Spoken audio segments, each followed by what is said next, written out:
Mesdames et messieurs, ici Chaz sur la chaîne secondaire Serial Chaz le Phénix. Je vous rappelle pour parler de Chainsaw Man parce que ça n'intéresse pas assez de gens en scan malheureusement. Et c'est pour ça, n'hésitez pas à faire la propagande du manga parce que c'est juste excellent. Depuis la dernière fois qu'on s'est vu pour faire une review, c'était le chapitre 103. Là on en est au 107, donc il y a des choses à rattraper. Mais vous inquiétez pas, je serai concis en vous parlant de petites idées ici et là. Mais l'anime a commencé et personnellement je le trouve juste excellent pour l'instant, même si on est sur la phase un petit peu marrante du début. Et c'est vrai que là aussi, en fait, même dans les chapitres, on commence à attaquer le vif du sujet. Et là, c'est assez intéressant parce que les personnages, t'as l'impression qu'ils étaient plus introduits, on s'attachait un petit peu à eux, et ils étaient surtout placés par Tatsuki Fujimoto lors des précédents chapitres, pour maintenant arriver à, ça y est, ça commence à partir en cacahuète. Et c'est ça qu'on aime dans Chainsaw Man, c'est quand ça commence à partir dans tous les sens.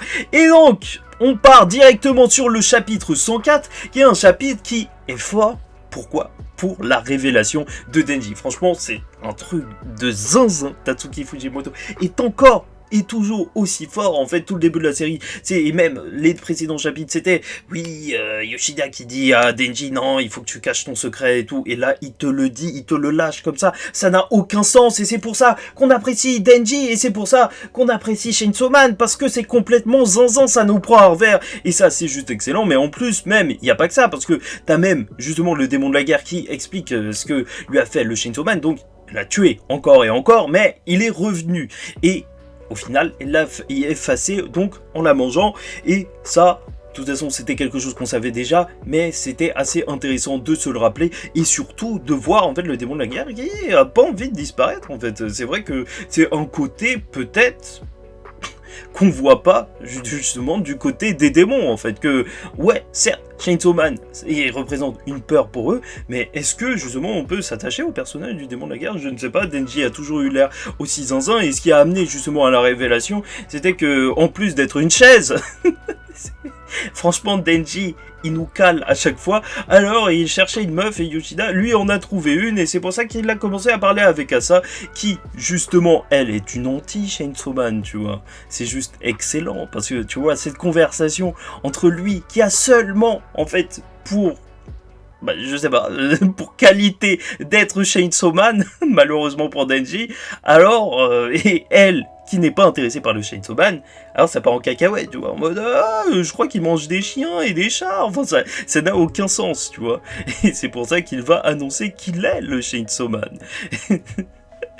Tout ça pour terminer sur un, mais tais-toi, tu pues, tu vois, dégage. Et elle va partir. Ça, c'est juste excellent parce que c'est vrai qu'on pourrait s'attendre en vrai, et c'est vrai que, voilà, tu vois, quand tu t'imaginais le jour où Asamitaka allait découvrir que Denji était Chainsaw Man, ça allait partir en cacahuète. Mais non, ça en fait, c'était dans notre tête, parce que Tatsuki Fujimoto, il te prend à revers, il te met une petite balayette laser, clairement, pour te dire non, en fait, elle va même pas y croire, et elle s'en fout, et elle se barre. Et ça... c'est juste génial, les gars. C'est juste génial. Et donc, on a eu le chapitre 105 qui était assez intéressant dans le fait, justement, qu'elle disait qu'elle n'y croyait pas, mais surtout, en fait, dans le fait que Asa Mitaka, déjà, je trouve que c'est intéressant qu'elle réussisse à contrôler plus ou moins le démon de la guerre, en le contrôlant physiquement, psychologiquement, justement, et non pas physiquement, puisque, voilà, elle va se dire, ah, mais tu devrais réfléchir à un plan pour attraper Chainsaw Man et tout, comme ça, elle réussit à la calmer, et ça c'est assez intéressant, tout ça pour aller parler à Yuko, et c'est là où peut-être on a en fait ce qui a lancé l'intrigue des chapitres jusqu'à maintenant, c'est une Yuko qui a eu une révélation juste incroyable, et encore une fois la mise en scène de Tatsuki Fujimoto est juste énorme. En fait, cette conversation, elle a l'air banale, c'est la vie de tous les jours. Je te le dis, encore une fois, la grande force de Tatsuki Fujimoto, c'est son découpage. Regarde-moi cette dinguerie. T'as ces textes dont tu te fous en mini-casse comme ça, ok, ouais, ils racontent leur vie et tout, même en rigolant, oui, j'ai tué mon voisin, ah bon, ah bah c'est qui? Et après, tu te rends compte que non, en fait, elle rigole pas. Et l'autre page, elle te tape dessus parce que tu te rends compte que c'était pas une blague. Et je trouve que le découpage est ultra efficace pour ça. Parce que là, même l'ambiance de malaise, tu vois, autre que les dialogues, parce que les dialogues aussi, ce qui est fort, c'est que c'est des dialogues, en fait, à la fois hyper particuliers, mais aussi très réalistes, dans le sens où, en fait, les personnages, en fait, ils parlent simplement, en fait, ils parlent vraiment avec leur ressenti, et c'est ça la force de Tatsuki Fujimoto, sauf que, en fait, ils sont tellement directs à chaque fois que ça te choque, en fait. Ça te choque, en fait. Peut-être que la société est devenue trop lisse pour Tatsuki Fujimoto, mais voilà, je trouve que cette révélation, elle était juste incroyable, tu vois, ce truc, j'ai ressenti même la peur, l'ambiance que Tatsuki Fujimoto a créé là lors de cette conversation. Ça fait que c'est peut-être un de mes chapitres, voire le chapitre que je préfère pour l'instant dans cette deuxième partie de Chainsaw Man. Oui, on atteint un pic dans l'ambiance de malaise et la révélation était incroyable, bien sûr. Donc, on apprend qu'elle a fait justement un pacte avec le démon de la justice, et ça, c'est très intéressant pour savoir la suite, et même, en vrai, avoir toujours un personnage qui, justement, a une motivation pour faire un contrat avec un démon, à chaque fois, je trouve ça intéressant. Et bon, elle décide, justement, de combattre le harcèlement, en fait, qu'a subi Asa Mitaka, et ça, je trouve ça génial. Encore une fois, en fait, je vous l'ai dit depuis le début, depuis qu'on a commencé nos reviews Chainsaw Man, chers camarades, puisque, voilà, ça se passe dans une école, Tatsuki Fujimoto, c'est des thèmes en fait qu'il aborde, Don't Look Back, tu te souviendras, donc en fait toute cette vie scolaire, toutes les choses qui tournent autour, tous les problèmes qu'il peut y avoir, et donc le harcèlement en fait bien évidemment partie, et là on revient dessus, là la justice face au harcèlement, c'est quelque chose de très très fort, et bien sûr ce démon de la justice a des spécificités, on va y revenir, et je sais que je suis relou, mais voilà, le démon de la guerre va reprendre le contrôle du corps d'Asa, parce que elle veut justement en profiter pour que le Chainsaw Man se révèle, et même pourquoi pas la tuer pour en faire une arme, mais ça c'est autre chose. Mais là où c'est vraiment très fort, je suis désolé de m'arrêter encore une fois sur ça, je sais que ça intéresse pas forcément tout le monde, mais purée, moi le découpage comme ça, mais je le trouve juste excellent. En vrai ce jeu... En fait, c'est une mise en scène, tu vois, le mec est fan de cinéma. D'ailleurs, l'opening de Chainsaw Man avec plein de références de films, c'est génial, mais...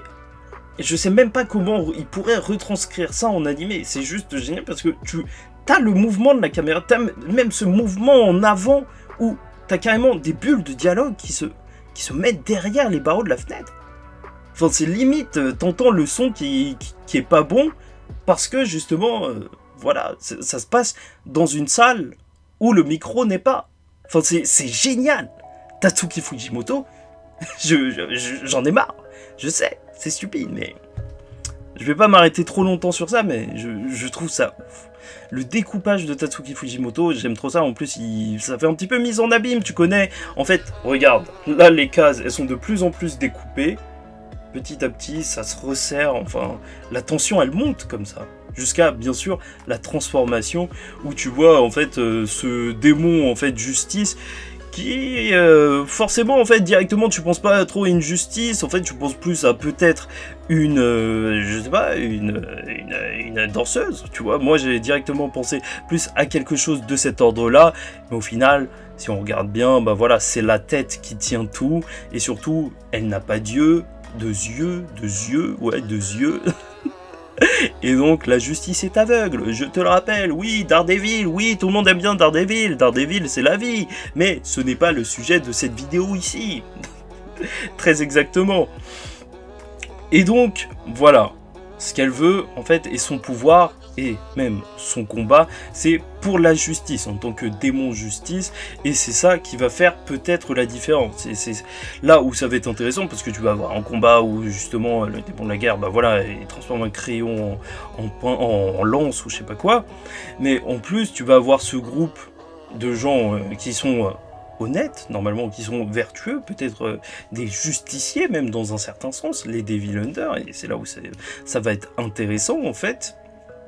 Et ils vont se dresser face, justement, à notre très cher Yuko en démon justice. Et là où déjà Tatsuki Fujimoto, encore une fois, il te prend revers, balayette laser, oui, ça continue, parce que ils ont l'air badass et tout. Et en fait, juste après, elle commence à les découper, et tu te rends compte que je pense vraiment pas qu'ils vont revenir, sauf celui qui a juste l'œil pété, peut-être lui il peut revenir. Bah, en tout cas, en vrai, ces personnages, ils ont le mérite de sortir quelque chose d'intéressant parce que voilà, elle les a combattus que lorsque justement ils ont représenté pour elle une injustice, le fait justement de se faire attaquer alors qu'elle ne leur avait rien fait. Et c'est là où c'est intéressant parce que c'est vrai que même le démon justice en soi, entre nous, là on est entre nous. En quoi on devrait avoir peur de la justice, tu vois? Peut-être, comment ça se fait qu'il est aussi puissant? Et c'est vrai qu'en vrai, quand il réfléchit, la justice, c'est un petit peu compliqué dans le sens où, voilà, la justice, les criminels peuvent en avoir peur, la famille des criminels, même les gens peuvent avoir peur en général d'une justice qui est trop dure. Et tu vois même que le côté justice en fait abordé dans une œuvre à chaque fois c'est intéressant parce que c'est intéressant de voir vers quoi en fait se dirige la justice, quelles sont justement les bases en fait pour qu'elle se pose. Et là je pense que on va en reparler à la fin du chapitre.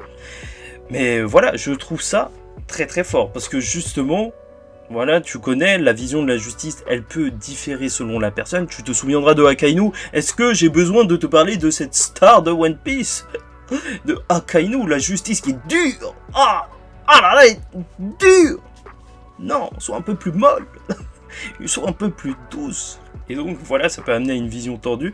Et justement, je pense que ça peut être en fait sur quoi on va se diriger, vu que à la fin du chapitre, vu que en plus ce démon justice lit dans les pensées, alors normalement c'est assez compliqué de le combattre, alors c'est Asa qui reprend les rênes, Asa Mitaka, et donc là, si tout le combat justement du démon justice de Yuko, c'est de venger Asa, parce qu'elle a subi du harcèlement, je pense qu'on va partir plus dans un combat psychologique, vu que le démon de la guerre est parti, et c'est à Asa de dire, et je pense qu'elle n'est pas aussi forte justement que le démon de la guerre, mais par contre, là, elle pourrait lui retourner le cerveau, et vu le gros cerveau qu'elle a, là, ça peut être assez intéressant. Je pense qu'on est dans un combat plus psychologique qui va jouer qu'autre chose, peut-être pour lui faire comprendre qu'au final, là, la personne qui est en train d'harceler, c'est peut-être la personne qui se prend pour la justice. Enfin, il y a quelque chose qui est en train de se jouer. Je pense vraiment que ça va être comme ça et pas juste une confrontation, parce que pour l'instant, les démons de justice a l'air juste beaucoup trop puissants. Mais voilà, on verra bien ce qui va se passer. N'hésitez pas à me dire justement en commentaire et même liker ou disliker la vidéo si ça ne vous a pas plu, justement, ce que vous avez pensé en commentaire. Oui, dites-le moi et abonnez-vous même, abonnez-vous, pourquoi pas. Mais aussi, en fait, on peut se demander quand est-ce que va arriver notre très cher Denji. Ça aussi, c'est une des grandes questions que tout le monde peut se poser. Et je sens que Tatsuki Fujimoto, soit il te le ramène pas du tout, soit il te le ramène en retard, bien sûr, grand classique, ou soit le truc le plus débile qu'il pourrait faire, parce que je pense comme ça en vrai quand je pense à Tatsuki Fujimoto, débile et à la fois intéressant peut-être pour motiver tout le monde, ce serait que, tu vois, la situation se règle, que Asa Mitaka elle réussisse à calmer son ami, et que le démon de justice soit comme ça, debout, en mode en fait t'as raison, je vais être gentil, enfin ça sert à rien, je vais pas les tuer. Et que Denji, il arrive et il l'a tué et il fait « Ouais, j'ai sauvé quelqu'un !» Franchement, ça c'est le style de Chainsaw Man. Après, ça c'est une élucubration de mon cerveau. Mais sait-on jamais ce qui va se passer. Dans tous les cas, là, en ce moment, c'est très très bon Chainsaw Man. Et on s'apesantera plus en détail sur les prochains chapitres. Voilà, s'il y a quelques éléments que j'ai passé un petit peu trop vite, n'hésitez pas à en parler en commentaire. Et en attendant la suite, en tout cas, vivons Chainsaw Man. Parce qu'en ce moment, c'est les mardis Chainsaw Man. Ça m'aime bien avec l'anime et le manga en plus. Franchement, quelle belle époque pour les fans de Chainsaw Man. Et en attendant la suite, je vous dis ciao tout le monde, faites très attention à vous et surtout, paix sur vous.